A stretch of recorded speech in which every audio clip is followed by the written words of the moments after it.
స్వర్గీయ వంగవీటి మోహన్ రంగా 36వ వర్ధంతి సందర్భంగా ఇమ్మిడిశెట్టి వెంకటరమణ ఆధ్వర్యంలో ముఖ్య అతిథిగా విచ్చేసిన నగర మాజీ డిప్యూటీ మేయర్ అరిగెల శ్రీనివాస్ బొన్ని కాకినాడ శారదాదేవి గుడి సమీపంలో గల స్వర్గీయ వంగవీటి మోహన్ రంగా విగ్రహానికి పూలమాలలు వేసి ఘనంగా నివాళులర్పించారు. ఈ కార్యక్రమంలో అడబాల సత్యనారాయణ, అంకమరెడ్డి రామానాయుడు, రావుపేట వెంకటేశ్వర్లు, తోరం చిరంజీవి, పెద్దిరెడ్డి శ్రీనివాస్, దమ్మాల గోపాల్ నాయుడు, దమ్మాల ప్రవీణ్ కుమార్, కోనశివ, డోలంకి మణికంఠ, కసిలంక శ్రీనివాస్, బొల్లో జోమా మహేశ్వరరావు, సాక్షి రాజేష్, రామశేఖర్, ఉల్లింగల గంగాధర్ నాయుడు, దమ్మాల జగతా జననీరావు, నున్నాబాబి, నీర్ల నాగేశ్వరరావు, రామిరెడ్డి నగేష్, చంటి ఫ్రెండ్స్ సర్కిల్, రంగా మిత్ర మండలి సభ్యులు పాల్గొన్నారు. కులమతాలకు అతీతంగా ఆయన సేవ చేయడం జరిగింది.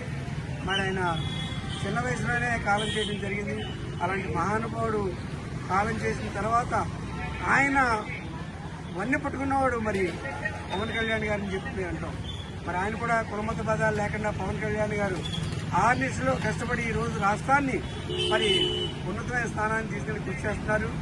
ఆయనకి మేము ఎప్పుడూ కూడా మా అండదండలు ఎప్పుడూ కూడా జనసేన పార్టీకి ఉంటాయని చెప్పి ఈ సభాముఖంగా తెలియవస్తున్నాం. జనసేన అంటే అందరూ కాపుల పార్టీ అంటే కాదు, సర్వమాన అన్ని కులాలకి సంబంధించిన వ్యక్తి పవన్ కళ్యాణ్ గారు.